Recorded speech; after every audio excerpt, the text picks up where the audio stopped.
तो पिछले लेक्चर में हमने मैट्रिक्स फेज़ देखी थी। तो मैट्रिक्स फेज़ में हमने जो देखा था वो था पॉलीमर मैट्रिक्स कंपोजिट और मेटल मैट्रिक्स कंपोजिट और सिरेमिक मैट्रिक्स कंपोजिट। इन तीनों का हमने इंट्रोडक्शन देख लिया था। तो आज डिटेल में इस लेक्चर में हम पॉलीमर मैट्रिक्स कंपोजिट देखेंगे। ठीक है। तो पॉलीमर मैट्रिक्स कंपोजिट जो होता है वो तीन टाइप का होता है। एक होता है glass fibre reinforce polymer composite और दूसरा होता है carbon fibre reinforced polymer composite और तीसरा होता है आर्म्ड फाइबर रेनफोर्समेंट का कंपोजिट। तो एक एक करके देखेंगे। तो पहले देख लेते हैं ग्लास फाइबर रेनफोर्स्ड कंपोजिट। तो glass fibre reinforce polymer composite जो होते हैं इसमें glass fibre are used as reinforcement के लिए ग्लास फाइबर्स का यूज़ किया जाता है इसमें। और ग्लास फाइबर्स का यूज़ होता है इसलिए it provides high specific strength, जिसकी वजह से हाई स्पेसिफिक स्ट्रेंथ प्रोवाइड करता है ये। और glass fibres are used for reinforcement.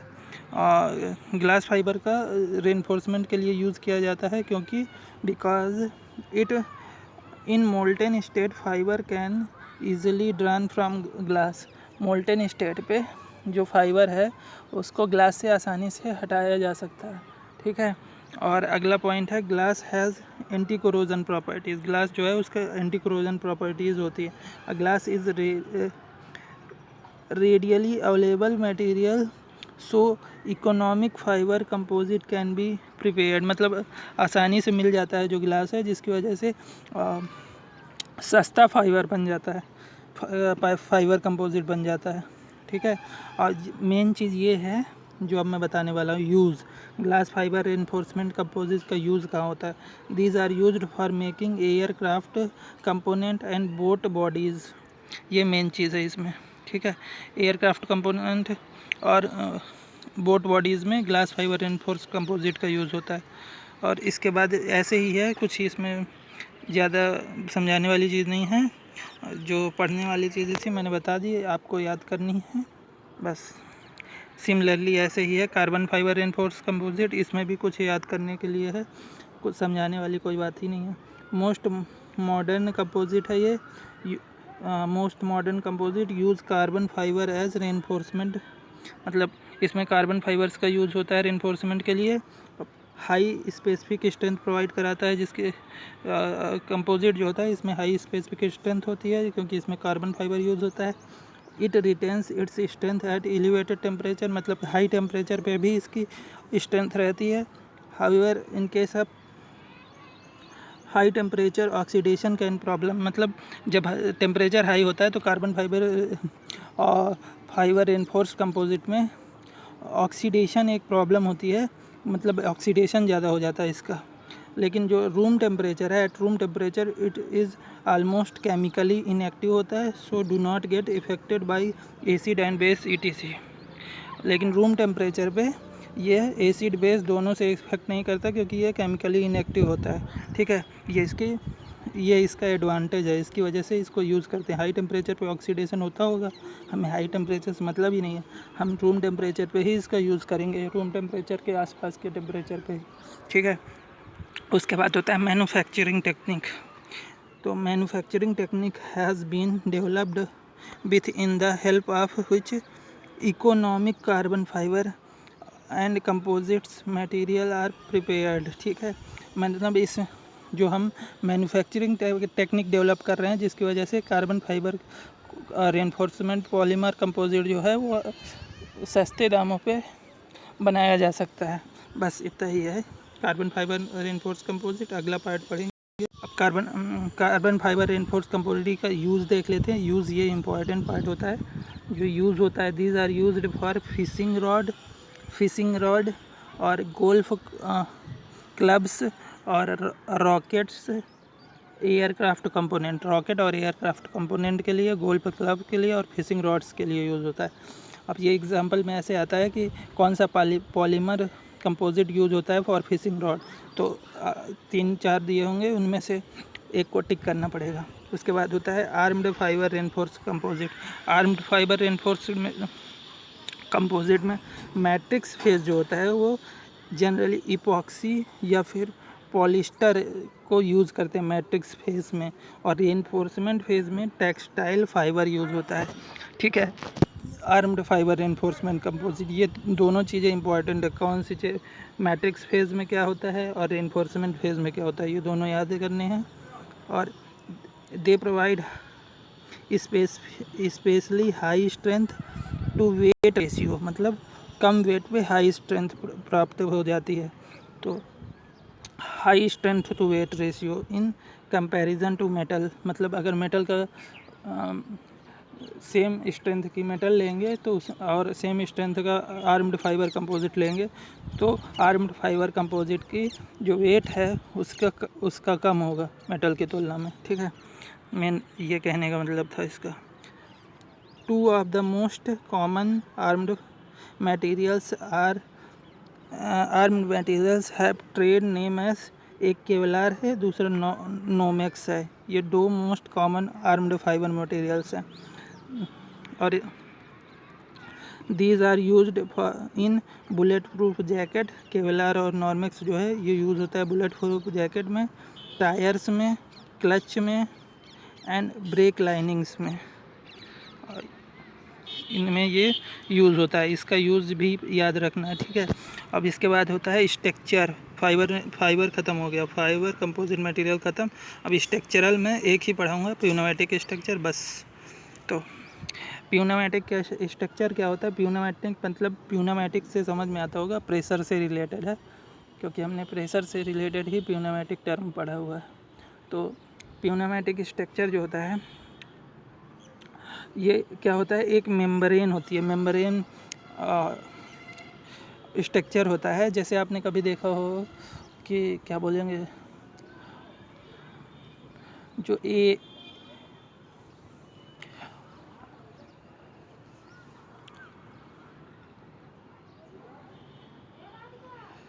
चलो छोड़ो, रहने दो, याद नहीं आ रहा अभी।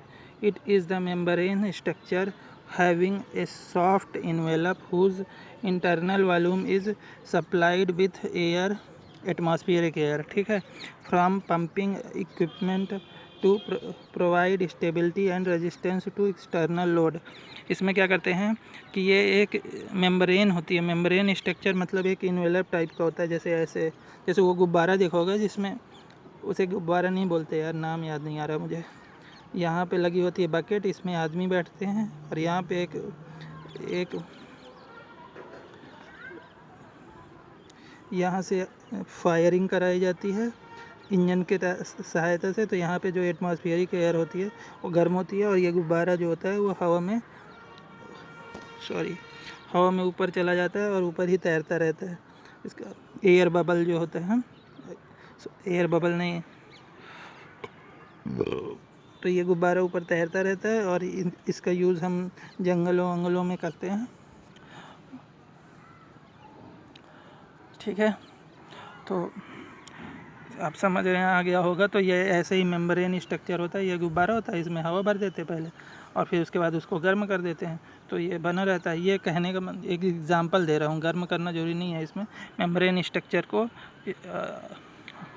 इसमें क्या होता है, मेम्ब्रेन स्ट्रक्चर होता है, ये पढ़ लेते हैं। मेम्ब्रेन स्ट्रक्चर होता है जिसमें सॉफ्ट इन्वेलप होता है, मतलब मेम्ब्रेन स्ट्रक्चर है का सॉफ्ट इन्वेलप होता है जिसके अंदर हम इंटरनल वॉल्यूम जो है वो एटमॉस्फेरिक एयर प्रोवाइड कराते हैं।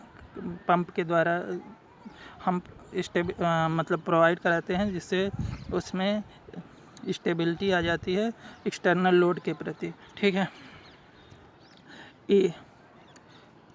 Air pressure with in this air envelope is slightly above the normal P atmospheric, मतलब नॉर्मल एटमॉस्फेरिक प्रेशर। ठीक है, इसका अंदर का जो एयर प्रेशर होता है वो एटमॉस्फेरिक प्रेशर से थोड़ा सा ज़्यादा होता है एंड मेंटेन बाय कंप्रेसर या फिर फैन से मेंटेन रखते हैं इस एटमॉस्फेरिक प्रेशर को। ये तो था प्यूनामेटिक स्ट्रक्चर होता क्या है। अब इसके एडवांटेज देखते हैं। एडवांटेज में इसके क्या है थोड़ा देख लेते हैं। एडवांटेज है ट्रांसपेरेंसी होती है लाइट और रेडियो वेव्स के लिए, क्योंकि एनवेलप होता है, इसी वजह से इसमें लाइट और रेडियो वेव की ट्रांसपेरेंसी होती है। Possibility of possibility of covering large span without internal support, मतलब कोई इंटरनल सपोर्ट के बिना हम लार्ज डिस्टेंस को हम इसके अंदर कवर कर सकते हैं। ठीक है, लाइट वेट होता है इसका, वेट लाइट होगा, कहीं भी ले जा सकते हैं आराम से एनवेलप को। और क्या होता है, कंप्लीट प्रीफेरिकेबल होता है, मतलब प्रीफेरिकेबल मतलब पहले से हम कम्प्लीटली इसको सिल उल के फैब्रिकेशन करके कम्प्लीटली बना लेते हैं पहले से ही। उसके बाद जहाँ पे हमें ज़रूरत होती है वहाँ पे इसको हवा यूज़ करके, मतलब एयर का यूज़ कर लेंगे एटमॉस्फेरिक, और वहीं पे इसे स्टेबलाइज कर लेंगे। ठीक है, तो ये कम्प्लीटली प्रीफेब्रिकेबल होता है। और इसके बाद अगला पॉइंट है पोर्टेबिलिटी होती है, और लो कॉस्ट होती है, और रैपिड असेंबलिंग होती है। ये इसके एडवांटेज हैं। अब डिसएडवांटेज देख लेते हैं। डिसएडवांटेज में है जो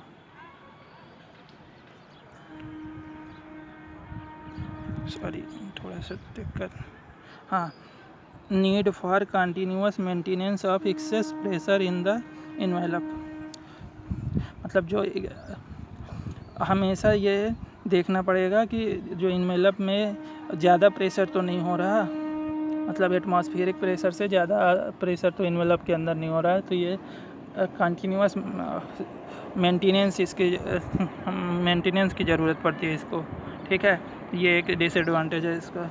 और रिलेटिवली शार्ट सर्विस लाइफ, इसकी सर्विस लाइफ बहुत कम होती है। कहीं भी एनवेलप में अगर छोटा सा भी छेद हो गया तो वहीं से लीकेज चालू हो जाएगा और प्रेशर डिक्रीज़ कर जाएगा, तो एटमॉस्फेरिक के प्रेशर के बराबर आ जाएगा, जिसकी वजह से स्ट्रक्चर जो है वो उसकी स्ट्रेंथ कम हो जाएगी, इसीलिए शॉर्ट लाइफ भी होती है इसकी।